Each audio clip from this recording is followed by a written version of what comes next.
আসসালামু আলাইকুম। রান্নাঘর থেকে সবাইকে স্বাগতম।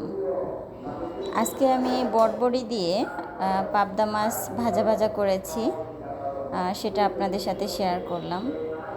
দেখেন কতটা সুন্দর হয়েছে, একদম ভাজা ভাজা করেছি এটা।